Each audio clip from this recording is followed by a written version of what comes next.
Bonjour, je suis Thomas Pesquet, actuellement en mission à bord de la Station Spatiale Internationale. D'ici dans l'espace, notre planète peut sembler lointaine, mais cette station, l'ISS, elle se trouve à seulement 400 km au-dessus de la surface de la Terre. Donc, finalement, c'est assez proche. Je me trouve dans le module Columbus, le laboratoire scientifique européen, où on dispose de 16 racks, des armoires scientifiques remplies d'expériences et d'équipements, des microscopes, des centrifugeuses. Dans cet environnement unique, on explore des principes qui vont de la science des matériaux à la physique des fluides, en passant par les sciences de la vie. Mais cette recherche, elle n'est pas seulement utile pour l'espace, elle joue aussi un rôle dans la vie des gens sur Terre. Vous avez peut-être remarqué que mon patch de mission, Alpha, il comporte 17 petites touches de couleur sur le pourtour.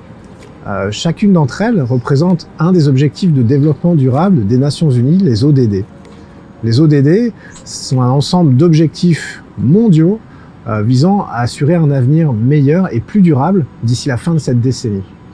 Alors aujourd'hui, je voudrais vous parler un petit peu de comment la recherche spatiale est pertinente pour 3 de ces objectifs, notamment la santé, qui est l'ODD 3, la faim à zéro et la sécurité alimentaire, ODD 2, et l'action climatique, ODD 13.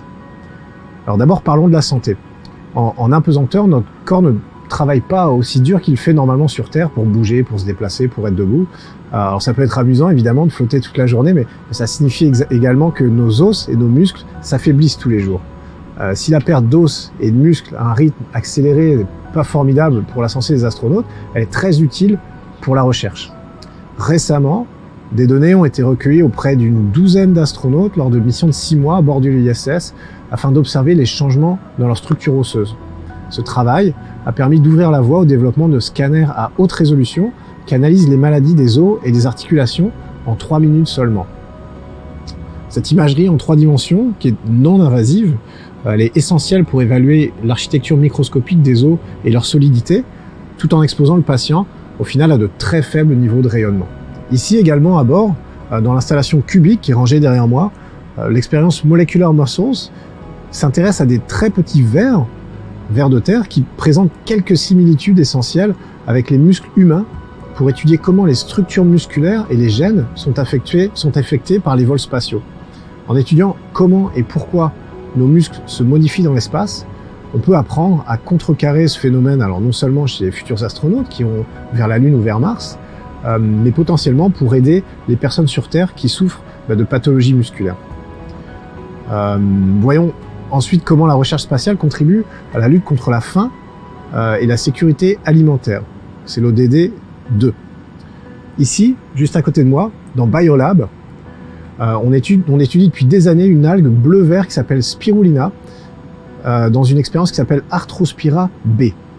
La spiruline, c'est photosynthétique, c'est une algue photosynthétique, c'est-à-dire qu'elle peut recycler le dioxyde de carbone, produire de l'oxygène. Elle est non seulement comestible, mais aussi très nutritive. Les chercheurs du projet MELISSA, du Centre de recherche nucléaire belge, ont étudié avec nous divers aspects de la bactérie, comme la façon dont elle absorbe la lumière, dont elle ingère des nutriments, etc. Et aujourd'hui, après des années de recherche, en collaboration avec l'organisation à but non lucratif Entrepreneurs pour Entrepreneurs, ils appliquent ces connaissances pour améliorer la qualité et la sécurité alimentaire dans la ville de Bikoro, au Congo. Là-bas, la spiruline est cultivée dans des bacs d'eau, puis séchée et réduite en poudre.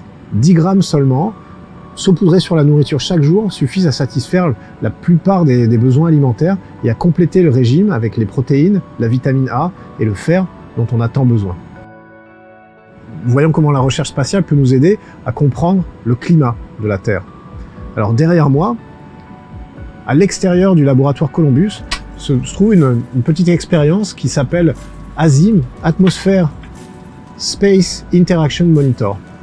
ASIM, c'est le propre observatoire climatique de la station spatiale. Avec des caméras optiques très très sensibles, ASIM recherche des événements électriques dans la haute atmosphère terrestre.